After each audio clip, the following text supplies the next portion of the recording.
pessoal, tudo bom com vocês? Sejam bem-vindos ao nosso encontro semanal das nossas aulas de ciências, né? Mas e aí, tudo bem? Estão conseguindo acompanhar? Olha, vocês não me deixam aqui sozinha não, falando, viu?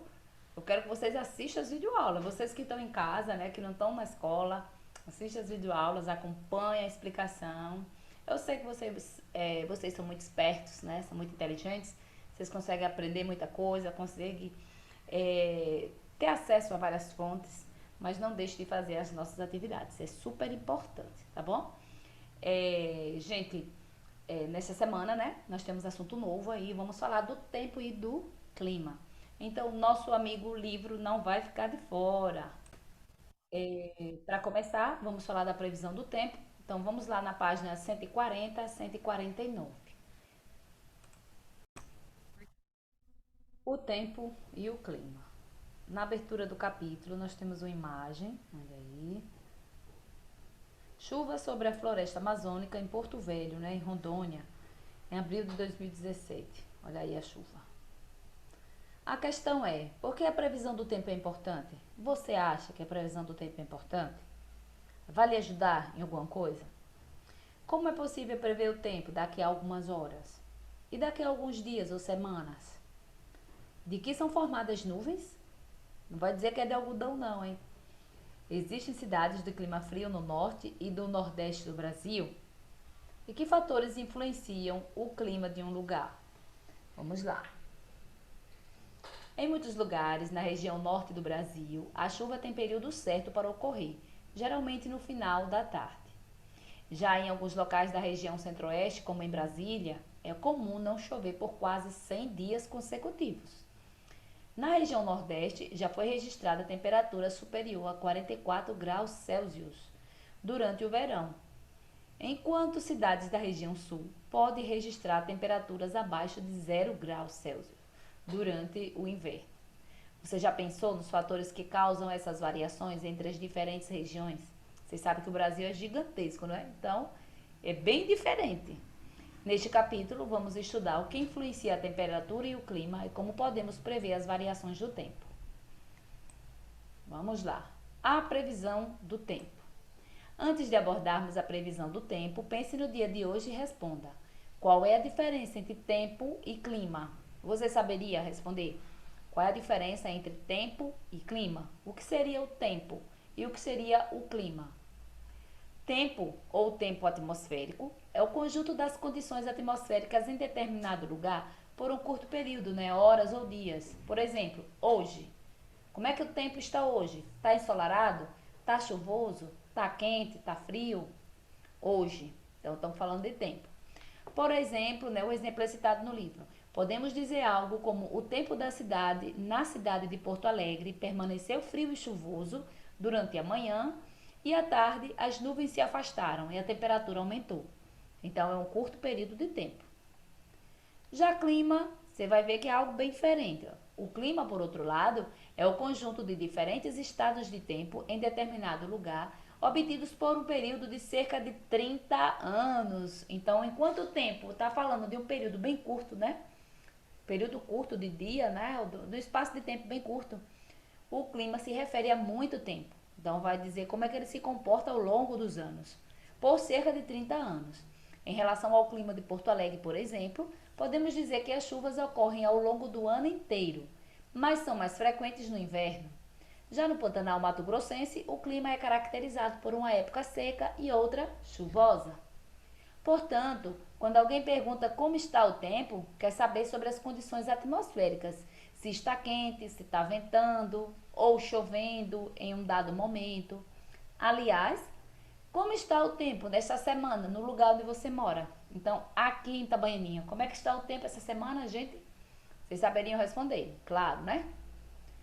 Vamos lá, observem as imagens, né? Ó, paisagem do Paraná, aliás, no Pantanal, em agosto de 2017. Na época da seca, né? Isso na esquerda, olha aí, as plantas secas, né? E algumas verdes. E em fevereiro de 2018, em época das chuvas. Olha a diferença aí, né? As plantas estão bem verdinhas.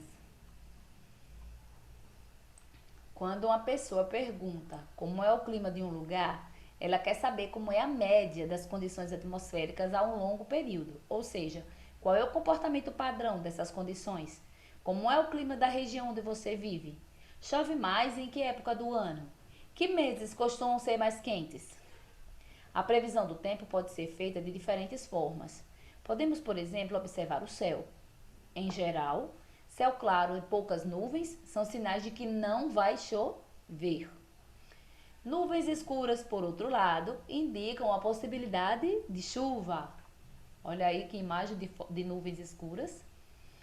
No entanto, se quisermos saber as condições do tempo com mais precisão ou com alguma antecedência, as condições do próximo fim de semana, por exemplo, podemos consultar a previsão do tempo divulgada nos meios de comunicação, que até nós já temos essa facilidade hoje em dia, mais ainda, né? No nosso telefone já mostra a previsão do tempo aí de onde a gente quer saber.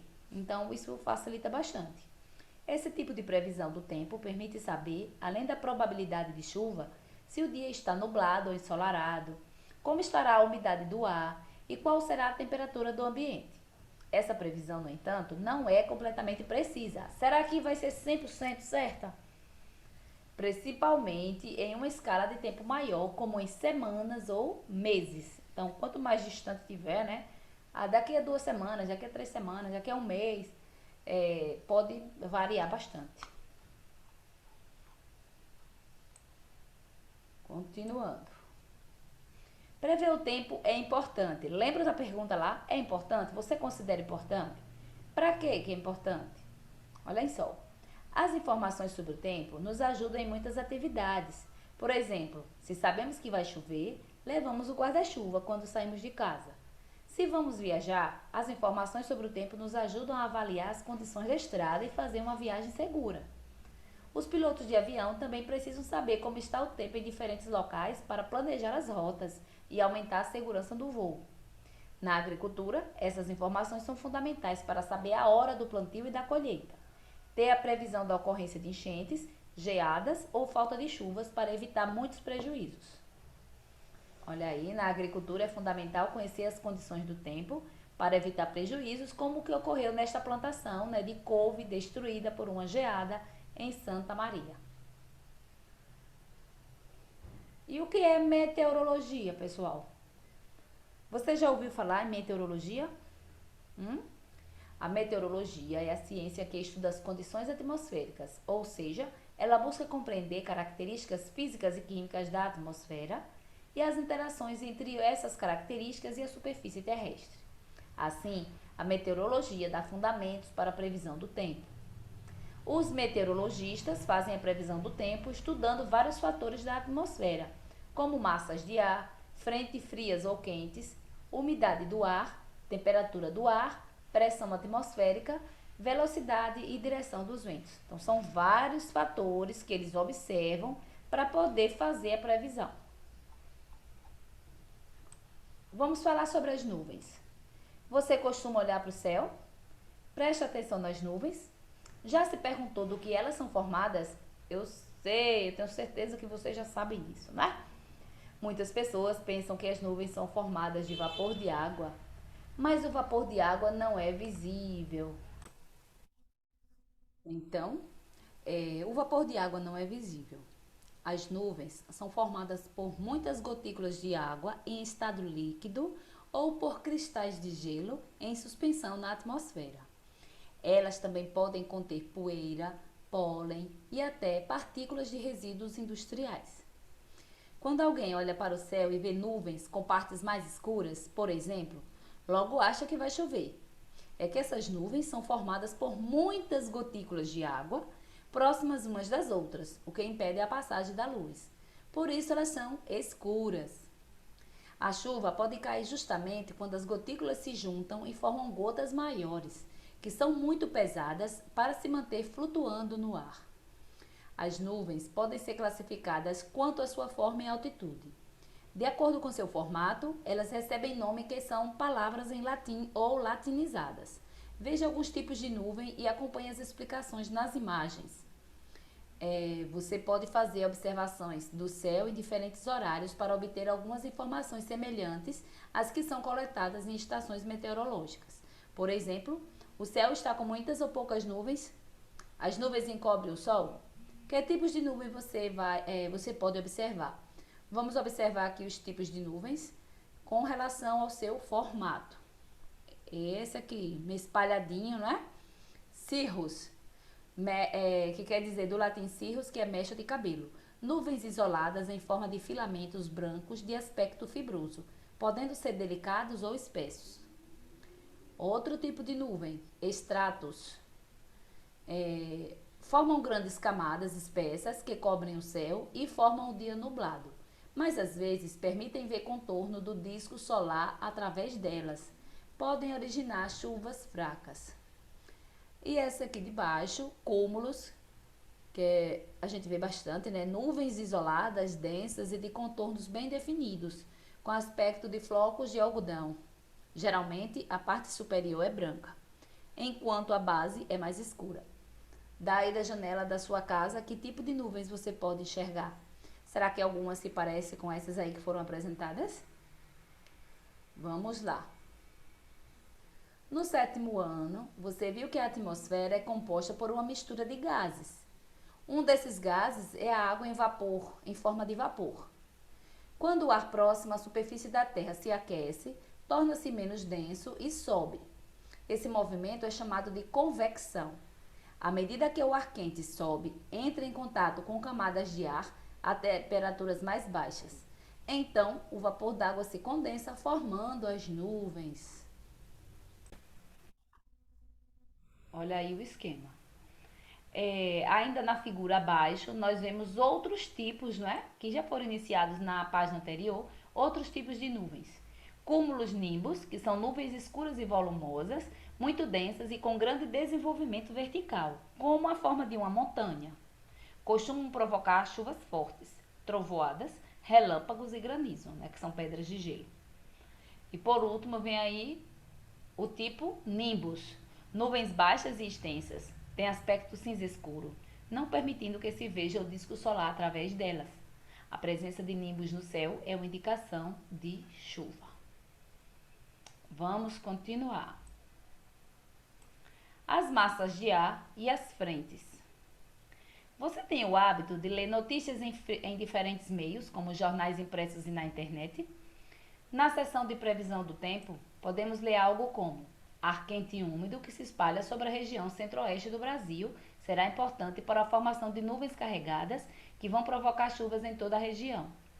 O deslocamento de uma frente fria vindo da região sul do país vai contribuir com a formação de chuvas, especialmente no Mato Grosso do Sul. O texto informa que a previsão é de chuva. Isso é fácil de entender. Mas e a frente fria? O que é? Para entender esse conceito, é preciso saber primeiro o que são massas de ar. O texto informa que a previsão é de chuva. Isso é fácil de entender. Mas e a frente fria? O que é? Para entender esse conceito, é preciso saber primeiro o que são massas de ar.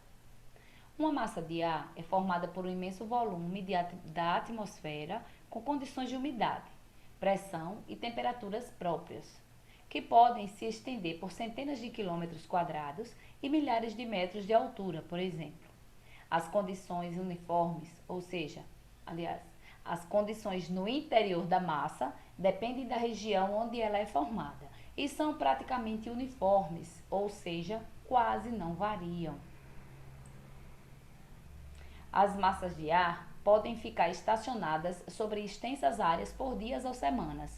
Quando se deslocam, elas podem encontrar outras massas e provocar transformações no tempo, fazendo o dia ficar mais quente ou mais frio, ou provocando chuva.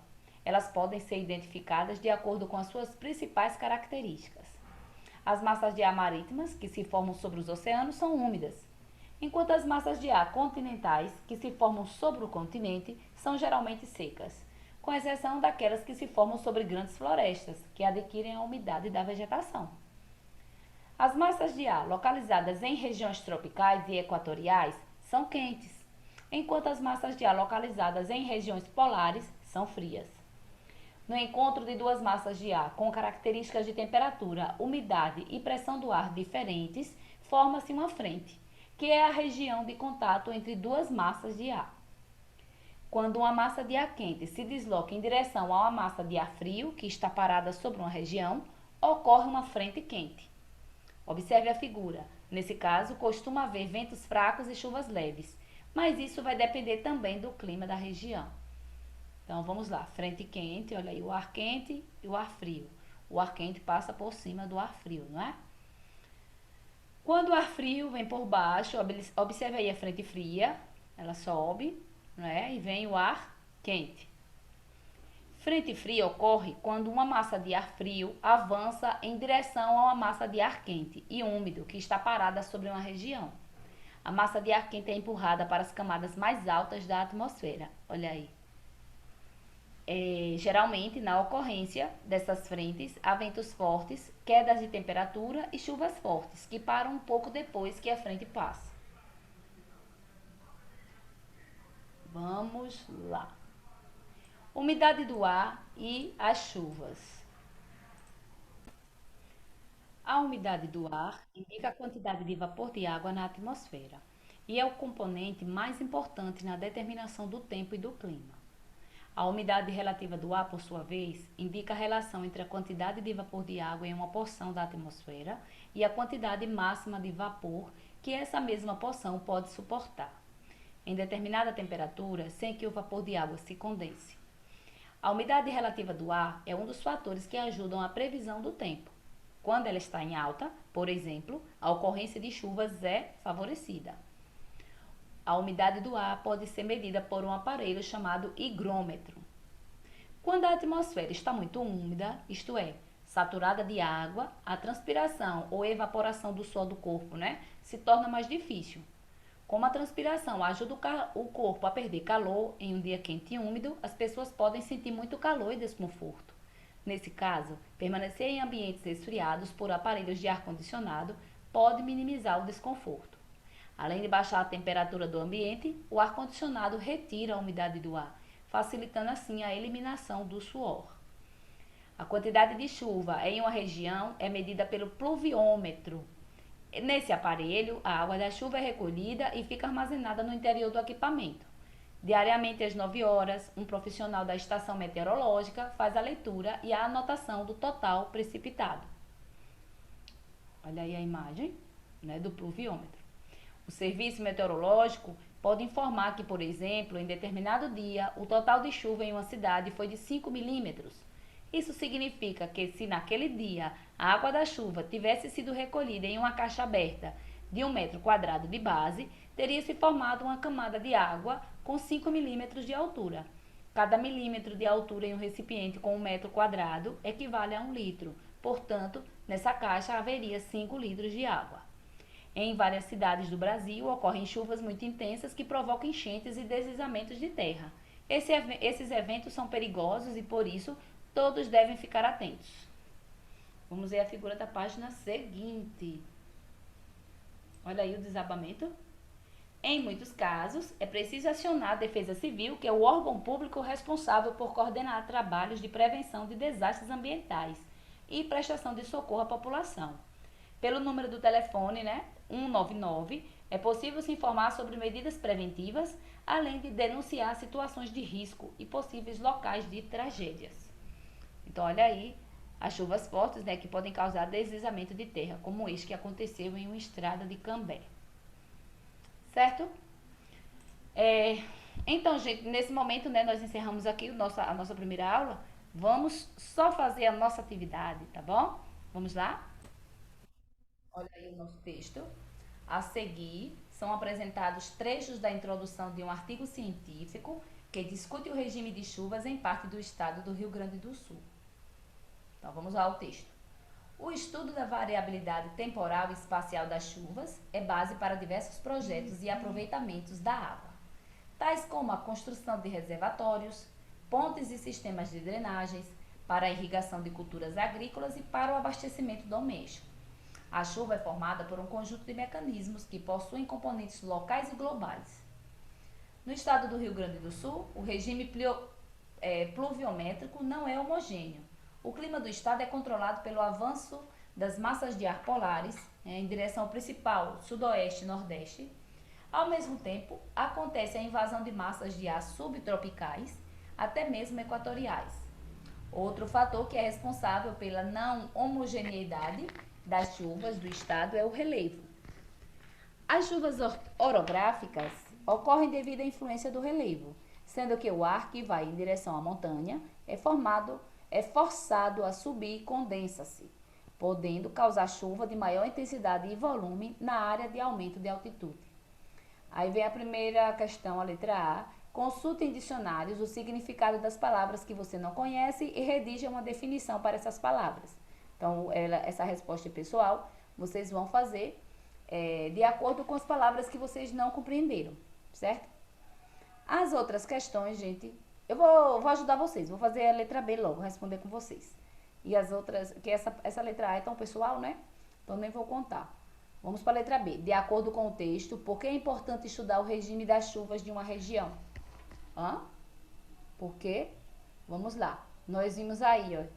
O estudo da variabilidade temporal e espacial das chuvas é base para diversos projetos e aproveitamentos da água. É a partir do conhecimento, né, sobre sobre o regime de chuva da região que é possível tomar algumas atitudes, como as que foram citadas aí: construção de reservatórios, pontes e sistemas de drenagens, para irrigação de culturas agrícolas e para abastecimento doméstico. São algumas ações que podem ser feitas a partir do estudo das chuvas. As outras questões, então aí é com vocês. Não deixe de responder nenhuma delas. Em caso de dúvida, procure o professor da turma. E já já a gente se encontra para a nossa segunda videoaula, tá bom? Então, até daqui a pouquinho.